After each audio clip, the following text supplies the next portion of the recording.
Sensitivity में हमारे जो एंटीजन टेस्ट है उसका सेंसिटिविटी जस्ट 30 से 40% है। मतलब कि यदि 100 कोरोना मरीज है और उनकी एंटीजन टेस्टिंग हो गई तो उसमें 40 लोग ही पॉजिटिव निकल पाएंगे, 50 या 60 लोग मिस आउट हो जाएंगे।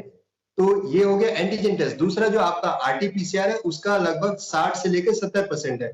मतलब 100 कोरोना पेशेंट्स है उनको यदि टेस्ट किया जाए तो बस 60 से 70 ही पॉजिटिव निकलेंगे, 30 उससे भी मिस आउट हो जाएंगे। तो जब आप डॉक्टर की सुपरविजन में ये टेस्ट नहीं कराते हैं तो फिर आपको समझ में नहीं आता कि मैंने सही कराया है गलत। दूसरा इन जो टेस्ट है उनकी टाइमिंग बहुत इंपॉर्टेंट है। ये जो वायरस है इसका इंक्यूबेशन पीरियड 2 से 14 दिन है, तो उसका एक मीडियन टाइम आप 5 दिन रख लीजिए।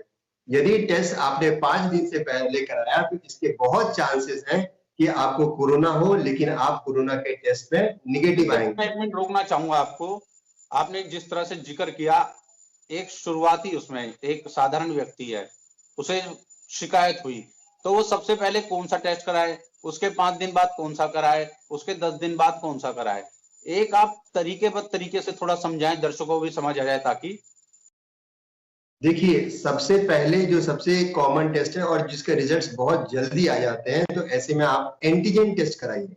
एंटीजन टेस्ट का रिजल्ट्स बहुत कम से कम 15 से 20 मिनट में आ जाता है।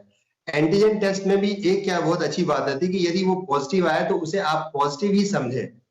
यदि वो पॉजिटिव आया तो उसे पॉजिटिव ही समझिए, और यदि वो निगेटिव आया तो फिर आप दूसरे टेस्ट की तरफ जा सकते हैं। दूसरा टेस्ट क्या आता है? आरटीपीसीआर। इसकी सेंसिटिविटी आपका एंटीजन टेस्ट के मुकाबले काफी ज्यादा होती है। तो इसके बाद आप आरटीपीसीआर कराएं। क्या होता है कि आरटीपीसीआर की भी जो सेंसिटिविटी है 60 से 70% है। ऐसे में कुछ पेशेंट जिनको की सिम्टम्स है वो भी मिस आउट हो सकते हैं। तो आरटीपीसीआर भी निगेटिव आए तो उसके बाद आप एचआरसीटी स्कैन कराएं। इन तीनों जो टेस्ट को यदि आप क्रोनोलॉजिकल ऑर्डर में कराते हैं तो फिर कोरोना के पेशेंट्स का जो डायग्नोसिस है वो बहुत ही प्रॉपर होता है। और साथ में ये भी हो जाता है कि एचआरसीटी स्कैन से कि वो यदि उसको निमोनिया की शिकायत है तो वो कितने दूर तक फैला